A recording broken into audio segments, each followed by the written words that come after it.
This is sort of a part two regarding Myanmar's opposition.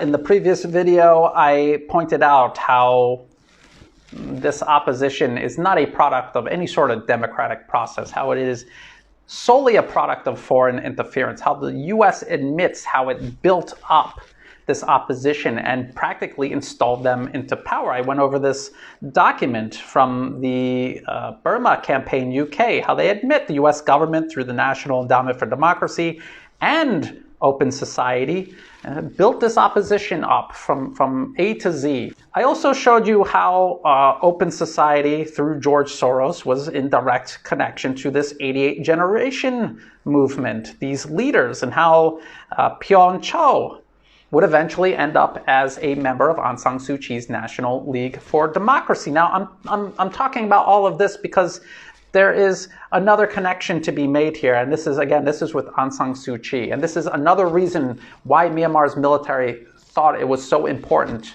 to take back control of the country. This is an article by AFP, published by Mizama, another US government-funded media outlet in Myanmar. Soros's Open Society urges release of staffer held in Myanmar. So Myanmar's military rounded up a bunch of Open Society staffers.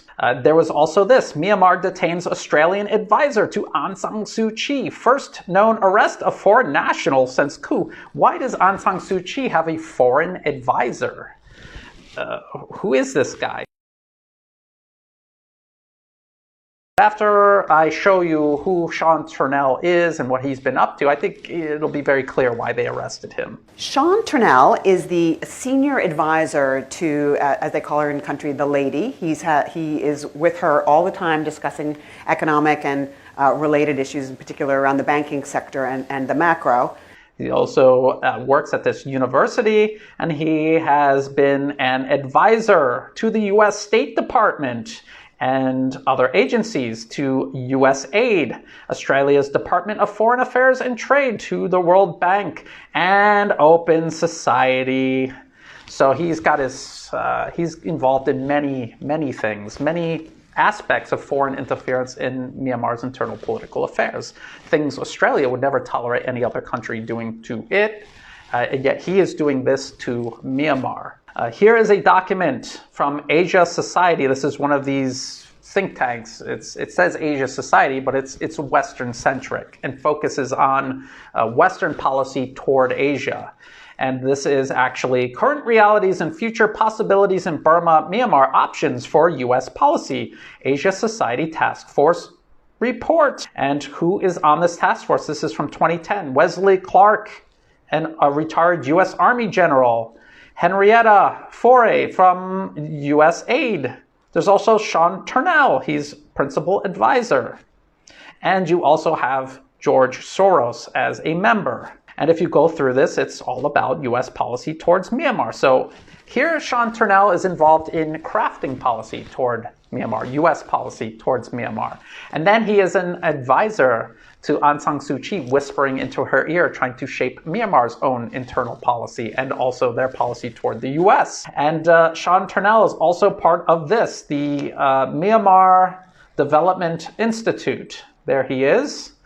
And here is the Myanmar Development Institute getting USAID money. So do you see how it's just one tangled web of influence reaching into Myanmar? And Sean Turnell practically with Aung San Suu Kyi on a leash, and with the people surrounding him, Open Society, the National Endowment for Democracy, USAID, the US State Department, controlling and funding virtually every aspect of Aung San Suu Kyi's political machine, the electorate process inside of Myanmar. This was what was going on. This is why Myanmar's military had to take control. This is why they were rounding up people working for Open Society, because they were literally running the country, and they just had people like Aung San Suu Kyi as the Myanmar face for what was a neo-colonial administration. And what kind of things was Sean Turnell whispering into Aung San Suu Kyi's ear? Things like this: China's $7.5 billion Myanmar port is crazy, Suu Kyi advisor says. Who is the advisor? Sean Turnell. There he is. It is a client regime, and it wasn't even really being run by people